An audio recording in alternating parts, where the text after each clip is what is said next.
नमस्कार मनीषा रोषेशाला को आपण मानक स्वागत। मो चैनल रे वीडियो गुड़ी को भल लगी सब्सक्राइब निश्चय करेंगे आ नुआ नुआ वीडियो देखापी नोटिफिकेशन बेल को बजाई देवे। आमे आज करबा बोईतालु डंकार प्रस्तुत बोईतालु डंक साग करने मुझे प्रथमे बोईतालु डंक को भल भाव धोई नहीं कहीं बाली थाए तापर काटी रखीदे किसी टमाटो भी काटी एपटे मुझे पनीपरिया नहीं जाइए चा देर अच्छी कंचा बोईतालु आउ बोईतालुर जो डंक को काढ़ी रखिले ताकू मु पके देछि सेथिरे किछि आलू दे देछि आउ बाइगण आउ किछि सारू बास मैं एतिकी ही परिबा नेछि। आपण चाहिले आ अधिक परिबा नै परिबे। तापरे मु एठी गुटे कुकर बसे देछि। कुकर टिके हीट हे गले तापरे मु जो काटी के रखिथिबा सब परिबा को ता देहरे पकेबा। प्रथमे मु टिके तेल नै जेछि काहेकि परिबा गुडे को टिके भाजी देले भल लगे भी मौली आसो तापर आम जा साग डंक सब पकेबा साग पकेबा गुटे गुटे करी मुझे परिबा गुड़ी को सब पकाउची कहीं जगह छोट थिला सेथिपई तापर मुझे परिबा गुड़ी को सब तेल देहरे मिक्सअप करदेली। एटी परिबा सिझिबा पई किछि समय छाड़िबा तापर मुझे दे देछि बोईतालुर जो साग काटी रखिले प्रथमे करिथिबा कुकेटी रे हमर जगह धरिलेनी सेथिपई मु गोटे बड़ जगह को पलटी करनेछि। तापरे मुझे साग देहरे किछि लुण दे देछि। लुण देवा द्वारा कौन हुए ना सागटी हमरो सॉफ्ट हो जाए आ जल्दी सिझी जाए। सेठी मु दे जाइछि गुटे ग्लास पानी पानी देई ताको आमे किछि समय पे सिझिबा को छाड़िबा। प्रथमे ता गुळेई देबा गुळेई सारिला परे देखंतु पानी टिके ऊपर उठुची ताको गुटे ढांकुणी देई प्राय 5 रु 10 मिनिट ताको भल भाबरे सिझिबा को देबा।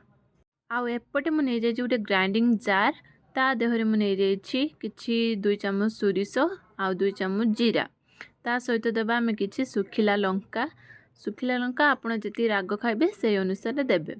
तापरे ताको भल भाबरे आमे पानी देई ताको किछि समय ग्राइंडिंग करी रखि देबा। ग्राइंडिंग करी रखिबा द्वारा हमर मसलाटीर टेस्ट आउ टिके बढ़ी जाए कि पितालिया अंश आउ लागिबनी।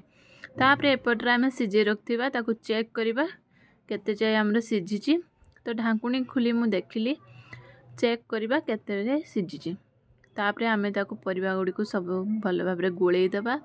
आम परिबा एठी प्राय तो सिझी आसिलाणी सेथिरे जो पेस्ट बनै रखथिले मसला पेस्ट ताको दे देबा। जार धोई कि मु आउ किछि पानी दे देछि। तापरे आमे हल्दी गुंड दे देबा। तापरे काटी रखथिबा जो टमाटो ताको दे देबा। तापरे सब मिक्सअप करी ताको गोळेई नेबा भल भाबरे गोळेइबा जेमती हमरो सोरिष मसलार कंचाळिया बास्ना जीव सेतेबेल जाए आमे भल भाबरे ताको गोळेइ देबा। सोरिष मसलाटा एमती बेसर माने सागरे बेसरटा देले टेस्टटा भल आसीते कषिबे नाही। तापरे आमे आउ टिके समय ताको घोड़े की रखि देबा। तापरे खोली की देखिबा एठी हमरो देखो केते सुंदर देखि पारथिबे केते सुंदर भाबरे सागटी मौली आसिलाणी आउ मसलार कंचा स्मेल भी चली गलानी। तापरे आमे एठी छुंक देबा पई मु एठी गुटे कढ़ई नै जाइछि।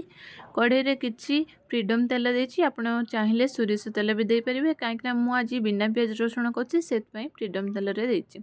तापरे एठी मु नै जाइछि किछि बड़ी को टिके लाल गोल्डन कलर होबा पई छाड़ी देबा।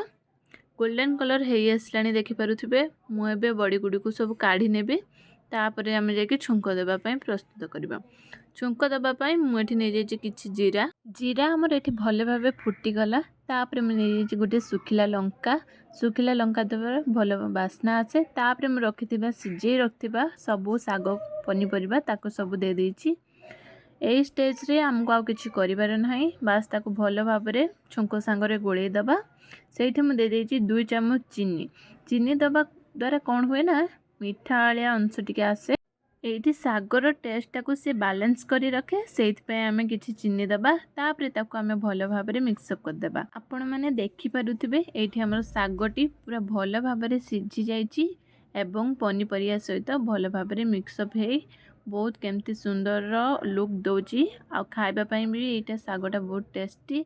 तापरे मु आगरु भाजी रखिथिबा बड़ी को चोरी भलसे ता देहरे दे देछि। तापरे आमे ताको भल भाबरे गोळेई देबा। हमर एठी रेडी हे जाइछि साग बेसर प्रस्तुत। एको आपण माने सॉल्व एबे गरम गरम ताको सॉल्व करी ଭାତ ସାଙ୍ଗରେ ଖାଇବେ, ପଖାଳ ହଉ ଗରମ ହଉ ଯେଉଁଟାରେ ବି ଖାଇଲେ ବହୁତ ଟେଷ୍ଟ ଲାଗେ। ଆଜିର ରେସିପିଟି ଭଲ ଲାଗିଥିଲେ ଲାଇକ୍ କରିବେ, ସେୟାର କରିବେ, ସବସ୍କ୍ରାଇବ୍ କରିବେ ଆଉ ବେଲ୍ ଆଇକନ୍କୁ ବଜାଇ ଦେବେ, ଯାହାଦ୍ୱାରା ନେକ୍ସଟ ନୋଟିଫିକେସନ୍ ଯିବ। ରହିଲି, ବାଏ।